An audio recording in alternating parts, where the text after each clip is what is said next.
বৌমা, বাবু কে এলো? হ্যাঁ, এই ঢুকলো মা। বাবা কি করো?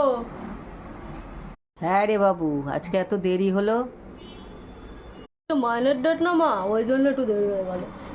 ময়না, মাইনের টাকাটা ধরো। দে। মলি একটু চা দাও তো। আর তোমার টাকাটা অ্যাকাউন্টে পাঠিয়ে দিয়েছি। হ্যাঁ, চা দিচ্ছি। আর বলছি একটু এই ঘরে আসো তো, কথা আছে তোমার সাথে। মানে বলো না কি হয়েছে, আবার ঘরে যাওয়ার কি আছে আলাদা করে?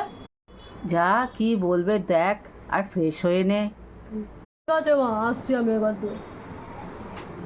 বলো আবার কি কথা আছে?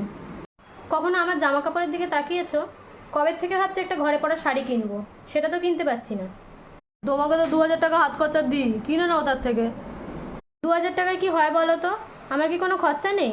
আর মাকে তো প্রত্যেক মাসে দিচ্ছ ঘরের খরচাগুলো। মায়ের তো ওখান থেকে সবই বাঁচে, তুমি তো বাজার ওষুধ সবই করে দাও। ভালো লাগে না আমার আর। আমার এই নাও তোমার চা। বাবুকে চা দিয়েছো? হ্যাঁ দেবো, ফ্রেশ হতে গেছে। ও মা, তুমি চাটা খাও, আমি তোমার ছেলেকে চাটা দিয়ে আসি। দাঁড়াও বৌমা, শোনো, তোমার সাথে কথা আছে। হ্যাঁ বলো মা, আবার কি কথা?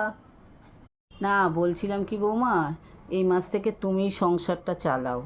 আমার তো বয়স হয়েছে, তো বাইরে টাইরে যেতে পারি না, বাজার হাটও করতে পারি না, তাই তুমিই চালাও। কেন মা, আমি কি বলেছি নাকি সংসার চালাবো করে? তুমিই চালাও। না না, তুমি ধরো, চালাও, দেখো না, তোমাকে তো করতে হবে, বলো।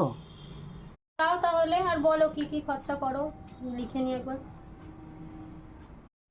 নাও লেখো, আমাকে তো বাবু 12,000 টাকা দেয়, তুমি লিখে নাও। 5,000 টাকা বাঁশকা বাড়ি, 1,000 টাকা দুধ, 1,000 1,500 টাকা কারেন্টের বিল, 1,000 টাকা স্কুল খরচা, 500 টাকা মেনটেনেন্স খরচা, 2,000 টাকা ওর বাসের খরচা, 1,000 টাকা ওর জলের খরচা।